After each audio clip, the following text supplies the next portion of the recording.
Guys, good day. Today I'm going to replace front crankshaft oil seal. Okay, this is the part number. I'm going to replace front crankshaft oil seal due to heavy oil leak.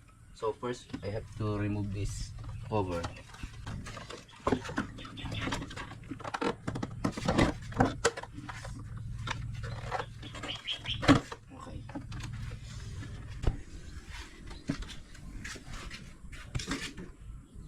Remove this 2 mm for air cleaner housing.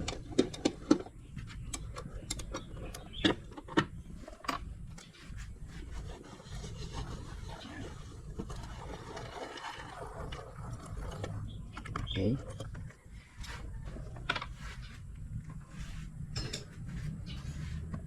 Next,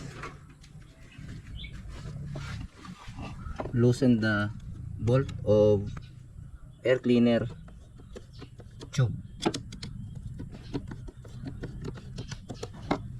Okay, and then remove this connector for map sensor. Okay, and then you can now pull out the air cleaner housing like that. Okay guys, we have now access to the front crankshaft oil seal. So this is the crankshaft pulley, and we have to remove this. And as you can see, there's so much oil leak from here. That's why we're going to replace it. Okay, first what I'm going to do is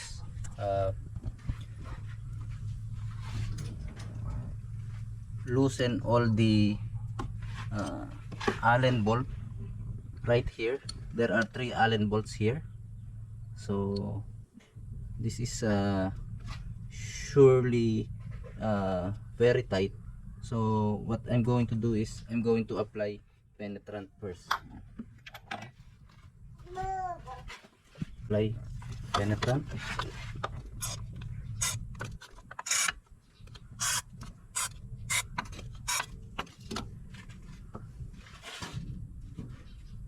Next, I'm going to tap them all so that it will be easy to loose, because it was mounted here for a long time ago. Okay. Next, using 6 mm Allen wrench, we're going to loose it now. For sure it's very tight.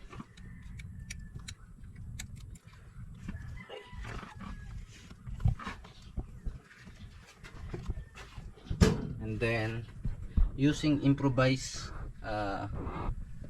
22 mm socket wrench, this was you know guys, this was already damaged.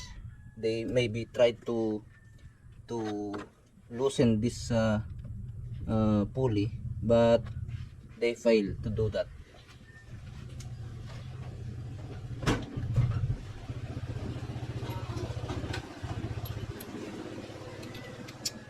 So I don't have choice, so I made an improvised 22 mm socket with the spot inside, so that it will fit inside this bolt.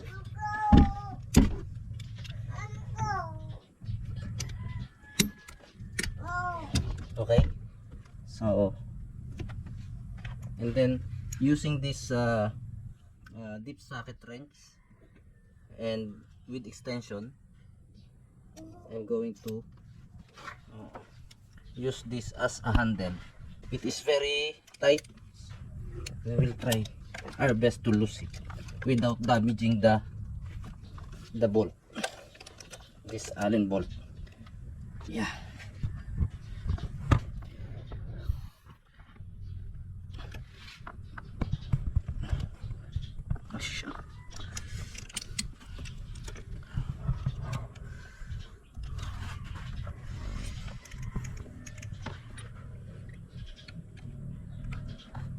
Okay. Yan.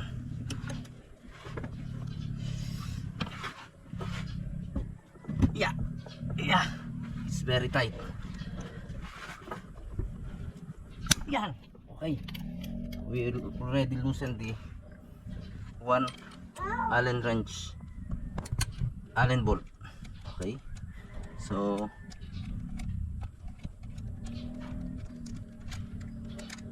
this is the Allen bolt, guys. Yes, it's very difficult to use and dangerous to damage. Okay guys, you will notice that I did not remove this dry belt. I did not lose the tension of this dry belt and remove the dry belt. Why? Because it will help to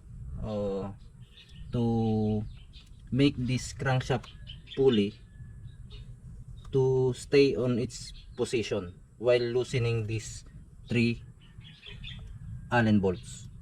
So aside from 22 mm socket with the power handle, this dry belt can help to make this pulley stationary.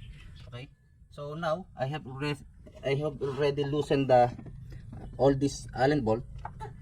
I can now remove the dry belt using power handle and 14 mm socket.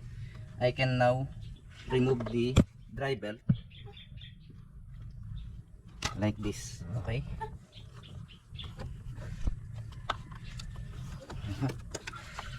Okay. So I can now remove all these Allen bolts and pull out the crankshaft pulley.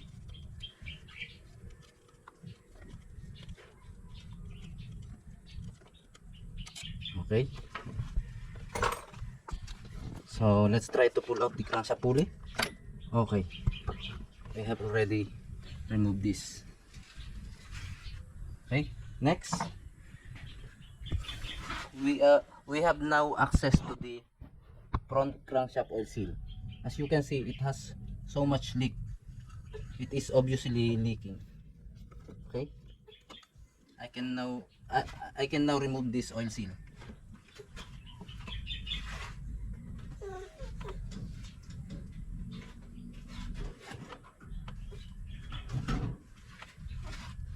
Let's try to use flat screwdriver.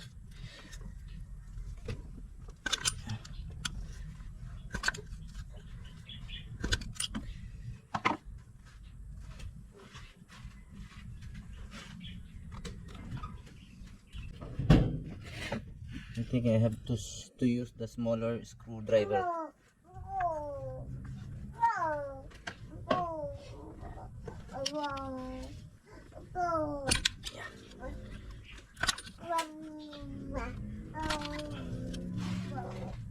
It's difficult, but we have to do this.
Okay guys, this is how difficult to remove the front crankshaft oil seal.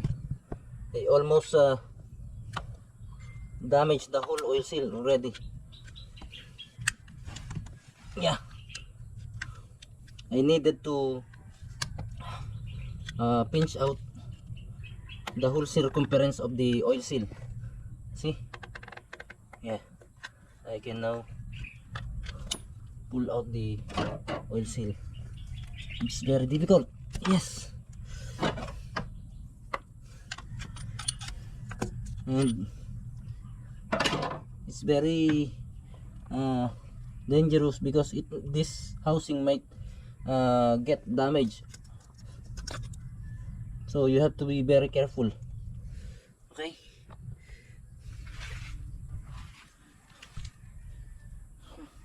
so okay, this is the oil seal. My goodness, see what happened to the oil seal.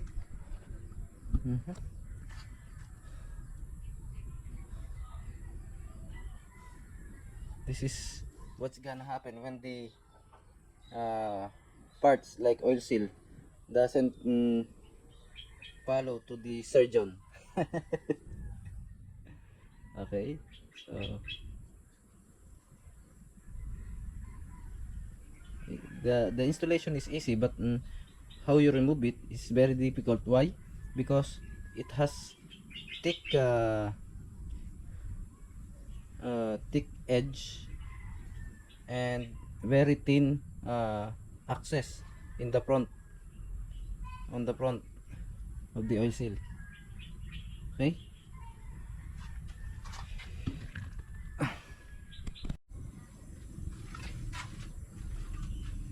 okay guys, after cleaning the front crankshaft housing, well, this crankshaft oil seal should be fitted.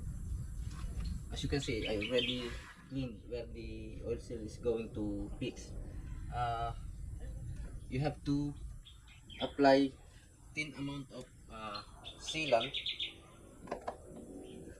into this side of the crankshaft oil seal, so that you are sure that there will be no oil leak. So you have 100% confidence that there will be no more oil leak. Okay, so just a thin amount of sealant.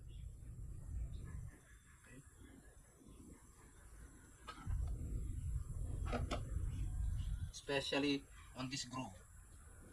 Okay,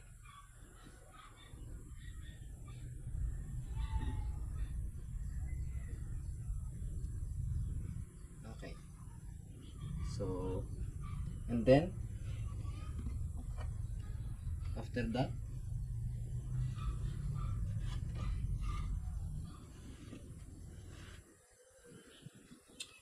simply apply engine oil on this side of the oil seal. Here in the inner side, we applied sealant to the outer side of the oil seal, and now we're going to apply engine oil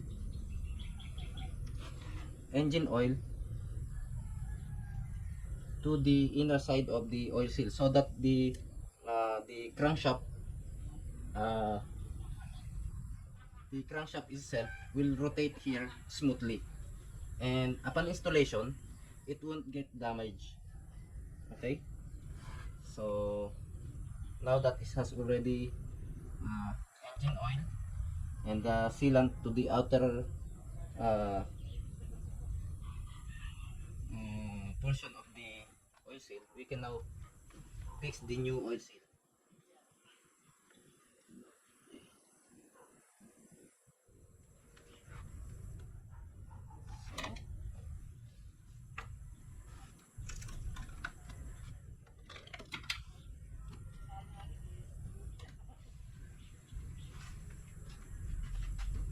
You have to be very careful while installing this oil seal.